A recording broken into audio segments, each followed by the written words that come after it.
TF1 avec vos invités. Thomas Hill, ce matin, vous recevez Julien Millereux, directeur des sports de TF1 et l'ex-international français Rio Mavuba.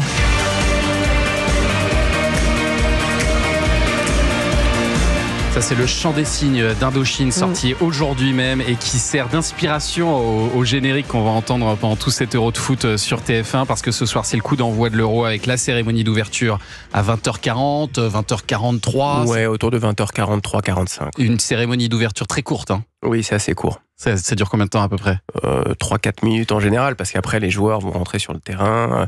Il y a les hymnes, il y a tout le protocole habituel avant les grands matchs de foot. Et alors c'est le match ensuite Allemagne-Écosse qui va ouvrir de belle manière cet Euro. Alors je ne sais pas si c'est votre sentiment, mais j'ai l'impression qu'avec ce que je disais tout à l'heure, la forte actualité politique, les JO aussi qui arrivent, on a assez peu parlé de cet Euro de foot finalement. Est-ce que vous êtes inquiet ? Est-ce que vous pensez que ça va avoir des conséquences sur l'audience ce soir, Julien Millereux ? Je suis pas du tout inquiet. Je suis persuadé que les Français seront massivement devant leur télé ce soir, et notamment lundi aussi pour le premier match de l'équipe de France qui est en direct sur TF1. Les JO, ça cannibalise pas du tout. C'est tout à fait légitime que ça occupe un espace médiatique. C'est un événement planétaire qui se déroule en France. Aujourd'hui, ça occupe l'espace plutôt pour des raisons organisationnelles ou politiques. Donc c'est normal. Après, l'Euro, ça reste un événement majeur pour les Français et pour l'équipe de France. Donc, mais vous êtes d'accord qu'on en a moins parlé que d'habitude, non ? Oui, ou il y a peut-être d'autres événements qui occupent aussi l'actualité, oui peut-être, mais encore une fois, j'ai aucun doute sur le fait que les Français seront devant leur télé. Et là, l'un des gros avantages par rapport au Qatar la dernière fois, c'est qu'il n'y aura pas de décalage horaire là avec l'Allemagne. Ça, c'est excellent évidemment pour les audiences. Est-ce que vous pensez, vous, Rio Mavuba, que la France peut aller jusqu'au bout dans cet Euro ? Qui sont pour vous les favoris de cet Euro ? Le favori numéro 1, c'est nous. C'est vrai, la France, oui, sincèrement, parce qu'on a un très bel effectif. Dites pas ça par chauvinisme. Non, vraiment pas, parce que y a les Anglais aussi qui ont une très belle équipe. Oui, on parle beaucoup des Anglais cette année. Les Anglais ont une très belle équipe, mais nous, comme on disait tout à l'heure, on a aussi l'expérience, des joueurs expérimentés, et on a peut-être aussi le meilleur joueur du monde dans notre effectif. Donc, Mbappé. Je pense que c'est un vrai avantage. Oui, Mbappé, c'est un vrai avantage pour aller au bout de cette compétition. Et Mbappé, vous pensez qu'il sera pleinement dans la compétition, qu'il n'aura pas déjà la tête en Espagne ? Non, au contraire. Je pense que le fait d'avoir signé et l'avoir annoncé, ça va le soulager, il a l'esprit libéré et il va vouloir flamber. Bon, en tout cas, ça ferait évidemment les affaires de TF1 si l'équipe de France allait loin dans cette compétition, Julien Millereux, même si cette fois-ci, vous partagez les matchs avec M6 et que vous n'avez pas eu la finale. Donc ça, j'imagine que c'est un regret pour vous. Ça fait partie du jeu, on l'a pas eu non plus en 2021 pour le dernier Euro, on l'avait pas non plus en 2016. On a la majorité des matchs de l'équipe de France sur TF1. Le match d'ouverture, on ouvre la compétition, donc on est content de ce qu'on a.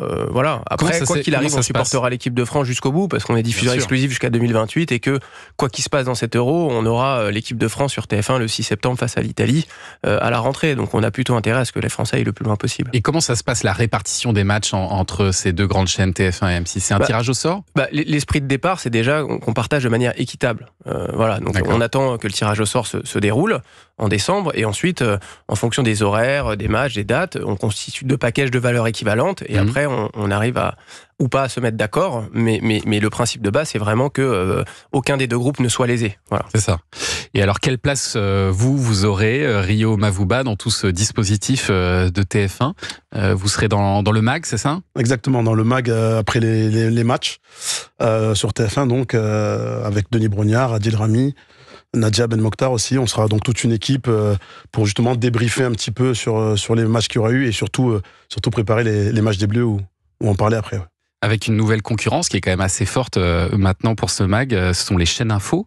Les chaînes info qui ont peut-être d'ailleurs plus de liberté de parole que vous, notamment sur les matchs des Bleus. On sent que c'est compliqué peut-être sur TF1 d'être critique de l'équipe de France quand en même temps on est partenaire. Alors non, c'est pas compliqué. Je pense que c'est important pour notre public de rester crédible. Et pour être crédible, il faut être en mesure de dire que l'équipe de France a pas bien joué si elle a pas bien joué. Ouais. Après, on assume ce côté supporter parce qu'on est diffuseur des Bleus. En revanche, il ne faut pas prendre les gens pour des idiots. Si l'équipe de France a mal joué, Rio sera le premier à le dire. Après, il faut le dire avec respect, en argumentant et en se projetant sur... En essayant de comprendre pourquoi. Et exactement, ça s'appelle du décryptage. On s'adresse au grand public. Voilà. Après, il n'est pas question de dire que l'équipe de France a bien joué si elle n'a pas été bonne. Donc les chaînes info, elles ont peut-être une liberté de ton. Après, nous, on assume, et c'est dans l'ADN de TF1, on le fait toute l'année sur Téléfoot, on est plutôt bienveillant. mais on reste critique s'il faut l'être. Parce que vous avez aussi, je dis ça parce que vous avez aussi une forme de partenariat avec la Fédération française de foot, qui vous fournit notamment des images des coulisses, de la préparation dans les vestiaires, qui vont servir notamment dans l'émission Téléfoot. Et ça, c'est vrai qu'on adore voir ces images-là. D'ailleurs, honnêtement, Rio Mavuba, maintenant que vous êtes passé de l'autre côté, vous pouvez peut-être nous le dire, est-ce que c'est pas un peu pénible d'avoir des caméras qui vous suivent dans les vestiaires? Nous, c'est vrai qu'on adore voir ces images-là, mais en tant que joueur, est-ce que ça vous dérange? Non, franchement, non. Parce que surtout aujourd'hui, avec tout ce qui se passe, on sait que les gens veulent en voir et en savoir le plus possible. Donc après, on n'y prête même plus attention. Au départ, je pense que quand on arrive en équipe de France, c'est un peu surprenant, tout ce qui se passe autour, même médiatiquement. Mais après, ça fait partie des habitudes, il faut être naturel, tout simplement. Et je pense que les gens adorent voir ce qu'on peut pas voir tous les jours. Bon, on a hâte, en tout cas, que cet Euro démarre ce soir. La cérémonie d'ouverture, ce sera 20h40. Et puis, dans la foulée, le match Allemagne-Écosse. Restez avec nous tous les deux pour commenter l'actu des médias dans un instant. Oui, avec le